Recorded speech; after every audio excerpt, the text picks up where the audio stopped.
Ezequiel, capítulo 11. O julgamento dos líderes de Israel.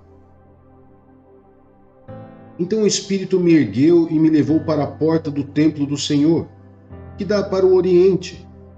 Ali, à entrada da porta, havia 25 homens, e vi entre eles Jazanias, filho de Azur, e Pelatias, filho de Benaía, líderes do povo. O Senhor me disse: Filho do homem, esses são os homens que estão tramando o mal e dando maus conselhos nesta cidade. Eles dizem: não está chegando o tempo de construir casas? Esta cidade é uma panela, e nós somos a carne dentro dela. Portanto, profetize contra eles. Profetize, filho do homem. Então o Espírito do Senhor veio sobre mim e mandou-me dizer: assim diz o Senhor: é isso que vocês estão dizendo, ó nação de Israel, mas eu sei que vocês estão pensando. Vocês mataram muita gente nesta cidade e encheram as suas ruas de cadáveres. Portanto, assim diz o soberano Senhor: os corpos que vocês jogaram nas ruas são a carne, e esta cidade é a panela, mas eu os expulsarei dela. Vocês têm medo da espada, e a espada é o que trarei contra vocês. Palavra do soberano Senhor: eu os expulsarei da cidade e os entregarei nas mãos de estrangeiros e o castigarei. Vocês cairão à espada, e eu os julgarei nas fronteiras de Israel. Então vocês saberão que eu sou o Senhor. Essa cidade não será uma panela para vocês, nem vocês serão carne dentro dela. Eu os julgarei nas fronteiras de Israel. E vocês saberão que eu sou o Senhor, pois vocês não agiram segundo os meus decretos, nem obedeceram às minhas leis, mas se conformaram aos padrões das nações ao seu redor.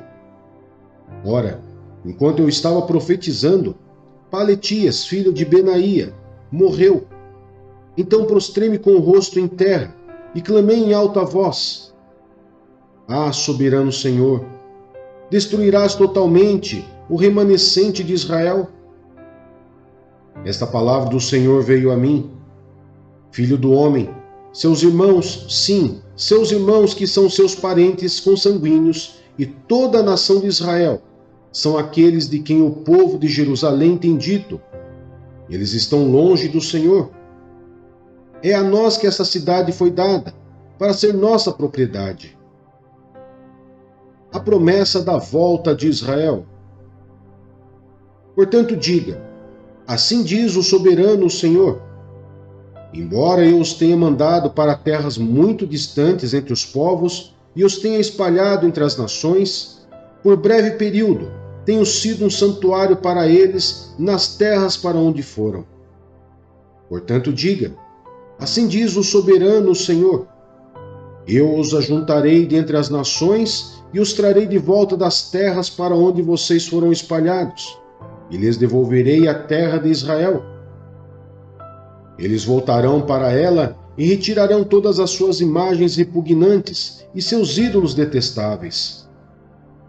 Darei a eles um coração não dividido e porei um novo espírito dentro deles. Retirarei deles o coração de pedra e lhes darei um coração de carne. Então agirão segundo os meus decretos e serão cuidadosos em obedecer às minhas leis. Eles serão o meu povo e eu serei o seu Deus. Mas quanto àqueles cujo coração está afeiçoado às suas imagens repugnantes e os seus ídolos detestáveis, farei cair sobre a sua cabeça aquilo que eles têm feito. Palavra do soberano, o Senhor. Então os querubins, com as rodas ao lado, estenderam as asas e a glória do Deus de Israel estava sobre eles.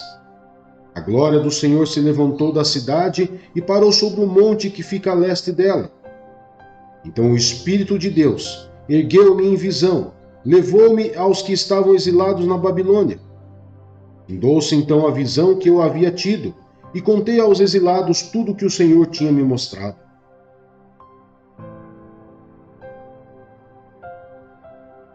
1 Samuel, capítulo 27. Davi entre os filisteus. Davi, contudo, pensou: algum dia serei morto por Saul. É melhor fugir para a terra dos filisteus.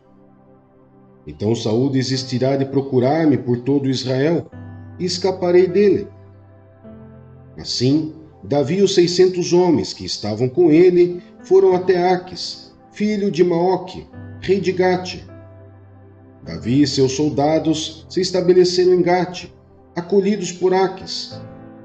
Cada homem levou sua família, e Davi suas 2 mulheres, Ainoã de Jezreel e Abigail, que fora mulher de Nabal de Carmelo. Quando contaram a Saul que Davi havia fugido para Gate, ele parou de persegui-lo. Então Davi disse a Aques: se eu conto com a tua simpatia, dá-me um lugar numa das cidades desta terra onde eu possa viver, porque este teu servo viveria contigo na cidade real. Naquele dia, Aques deu-lhes Ziclag. Por isso, Ziclag pertence aos reis de Judá até hoje. Davi morou em território filisteu durante 1 ano e 4 meses. Ele e seus soldados atacavam os Gesuritas, os Gersitas e os Amalequitas, povos que desde os tempos antigos habitavam a terra que se estende de Sur até o Egito. Quando Davi atacava a região, não poupava homens nem mulheres, e tomava ovelhas, bois, jumentos, camelos e roupas. Depois retornava a Aques. Quando Aques perguntava: quem você atacou hoje? Davi respondia: o Neguebe de Judá, ou o Neguebe de Jeramael, ou o Neguebe dos queneus. Ele matava todos, homens e mulheres, para que não fossem levados a Gate, pois pensava: eles poderão denunciar-me. Esse foi o seu procedimento enquanto viveu em território filisteu. Aques confiava em Davi e dizia: ele se tornou tão odiado por seu povo, os israelitas, que será meu servo para sempre.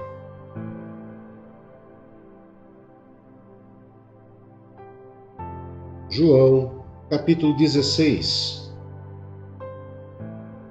Eu lhes tenho dito tudo isso para que vocês não venham a tropeçar. Vocês serão expulsos das sinagogas. De fato, virá o tempo quando quem os matar pensará que está prestando culto a Deus. Farão essas coisas porque não conhecem nem o Pai, nem a mim. Estou lhes dizendo isso para que, quando chegar a hora, lembrem-se de que eu os avisei. Não lhes disse isso no princípio, porque eu estava com vocês. A obra do Espírito Santo. Agora que vou para aquele que me enviou, nenhum de vocês me pergunta: para onde vais? Porque falei estas coisas, o coração de vocês encheu-se de tristeza. Mas eu lhes afirmo que é para o bem de vocês que eu vou. Se eu não for, o conselheiro não virá para vocês, mas se eu for, eu o enviarei. Quando ele vier, convencerá o mundo do pecado, da justiça e do juízo. Do pecado, porque os homens não creem em mim. Da justiça, porque vou para o Pai, e vocês não me verão mais. E do juízo, porque o príncipe deste mundo já está condenado. Tenho ainda muito que lhes dizer, mas vocês não o podem suportar agora. Mas quando o Espírito da verdade vier, ele os guiará a toda a verdade. Não falará de si mesmo, falará apenas o que ouvir, e lhes anunciará o que está por vir. Ele me glorificará, porque receberá do que é meu, e o tornará conhecido a vocês. Tudo o que pertence ao Pai é meu. Por isso eu disse que o Espírito receberá do que é meu, e o tornará conhecido a vocês. Mais um pouco, e já não me verão. Um pouco mais, e me verão de novo. A tristeza dos discípulos será transformada em alegria. Alguns dos seus discípulos disseram uns aos outros: o que ele quer dizer com isso? Mais um pouco e me verão, e um pouco mais me verão de novo. E por que vou para o Pai? E perguntavam: o que quer dizer um pouco mais? Não entendemos o que ele está dizendo. Jesus percebeu que desejavam interrogá-lo a respeito disso, pelo que lhes disse: vocês estão perguntando uns aos outros o que eu quis dizer quando falei: mais um pouco e não me verão, um pouco mais e me verão de novo? Digo-lhes que certamente vocês chorarão e se lamentarão, mas o mundo se alegrará. Vocês se entristecerão, mas a tristeza de vocês se transformará em alegria.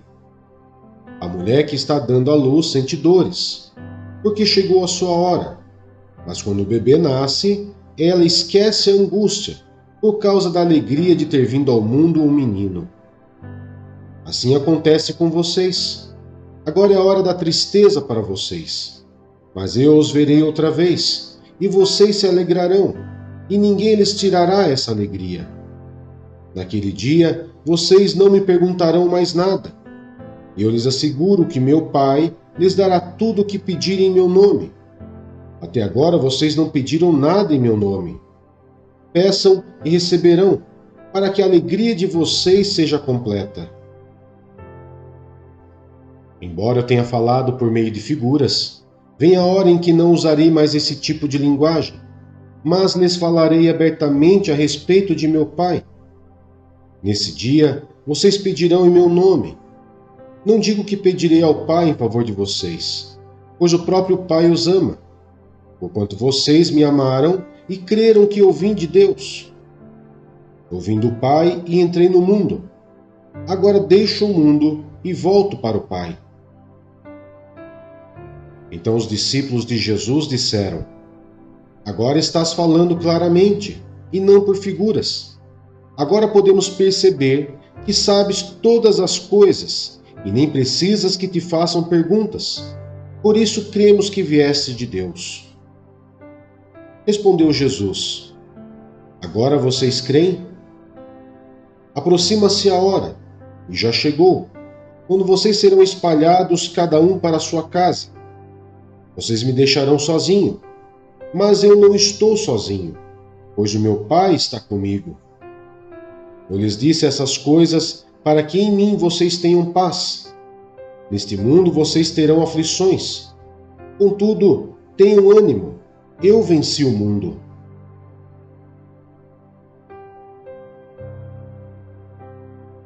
Primeira Coríntios, capítulo 12. Os dons espirituais. Irmãos, quanto aos dons espirituais, não quero que vocês sejam ignorantes.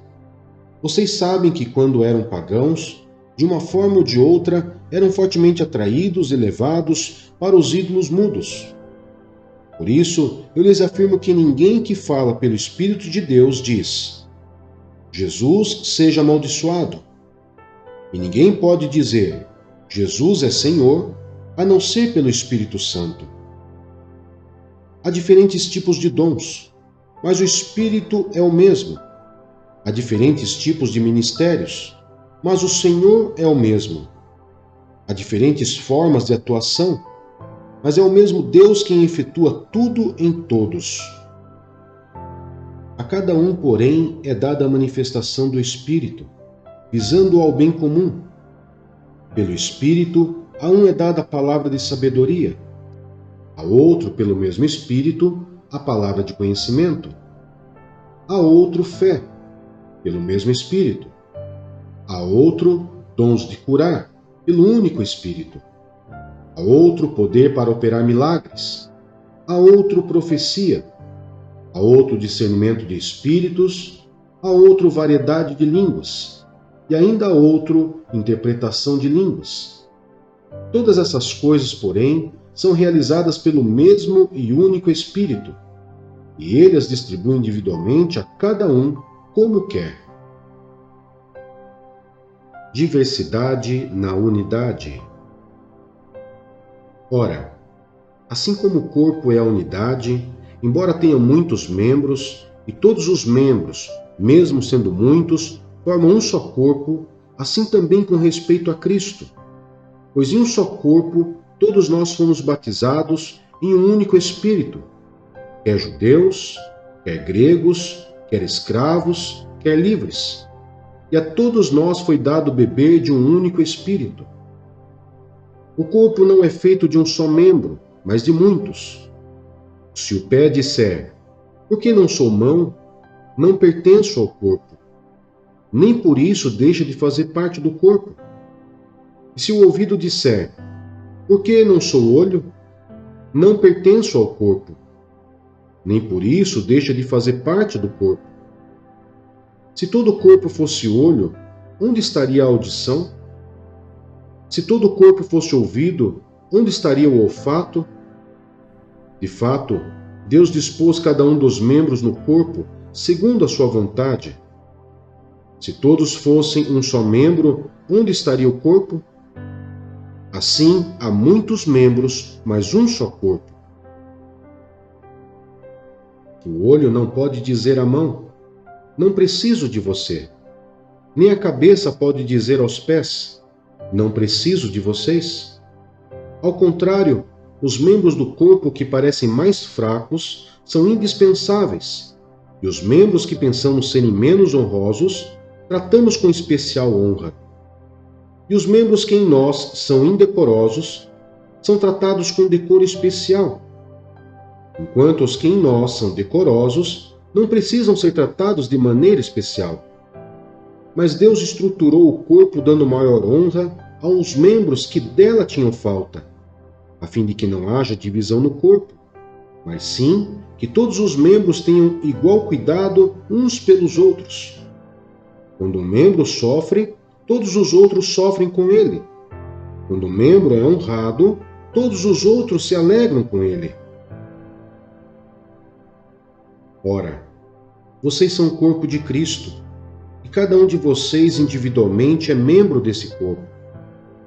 Assim, na Igreja, Deus estabeleceu primeiramente apóstolos, em segundo lugar profetas, em terceiro lugar mestres, depois os que realizam milagres, os que têm dons de curar, os que têm dom de prestar ajuda, os que têm dons de administração e os que falam diversas línguas.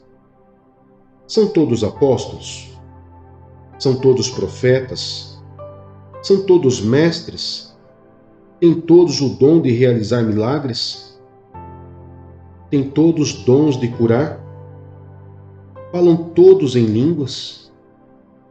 Todos interpretam? Entretanto, busquem com dedicação os melhores dons,